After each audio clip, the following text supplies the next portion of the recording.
AirAsia memulakan perkhidmatan sewa khas termasuk penyewaan pesawat bagi kegunaan Angkatan Tentera Malaysia, ATM, sehingga 1 Ogos 2027 di bawah kontrak bernilai RM99.5 juta.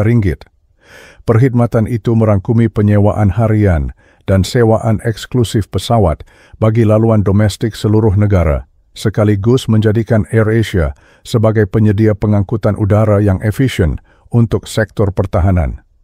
Ketua Pegawai Eksekutif AirAsia Malaysia, Datuk Kapten Farih Masputra berkata, kerjasama ini mencerminkan hubungan jangka panjang yang terjalin antara syarikat dan ATM. Dengan rangkaian domestik paling luas merangkumi 38 laluan serta lebih 1,100 penerbangan mingguan, kami berada dalam kedudukan terbaik untuk memenuhi keperluan mobility ATM.